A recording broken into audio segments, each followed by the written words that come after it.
Hi అండి.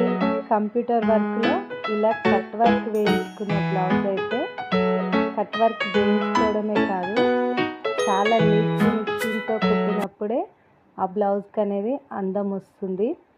మనం work ఎంత అందంగా వేయించుకున్నా బ్లౌజ్ అనేది నీట్గా కుట్టుకోకపోతే ఆ బ్లౌజ్కున్న అందం అంతా పోతుంది.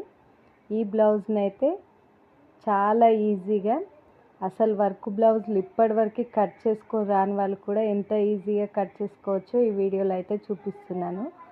మనం ఎట్లా వర్క్ బ్లౌజ్కి మన సైజ్ ఇచ్చి వేయించుకుంటాం కాబట్టి ఈజీగా ఇలా అయిపోతుంది. అదే మనం వేసిన బ్లౌజులు తెచ్చుకుంటే కొంచెం ఇబ్బందిగా ఉంటుంది. ఇంకా మన సైజుకి అన్నీ కరెక్ట్ చూసుకొని ఈ విధంగా బ్యాక్, హ్యాండ్స్ అన్నీ ఈ విధంగా అయితే కట్ చేసుకోవాలి. ముందైతే వర్క్ బ్లౌజ్ని మాత్రమే కట్ చేసుకున్నాక లైనింగ్ కట్ చేసుకోవాలి.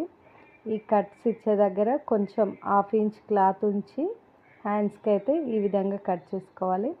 ఇంకా బ్యాక్ పార్ట్ అయితే మన హైట్ ఎంత ఉందో అంత చూసి కట్ చేసుకోవాలి.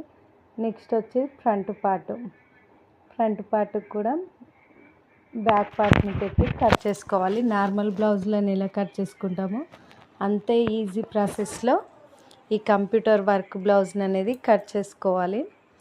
ఈ కట్ వర్క్స్ పెట్టి మనం వర్క్ వేయించుకుంటాం, కానీ కుట్టడం కూడా అంత పర్ఫెక్ట్గా కుడితేనే ఆ వర్క్ బ్లౌజ్ అనేది ఫినిషింగ్ అనేది పర్ఫెక్ట్గా వస్తుంది.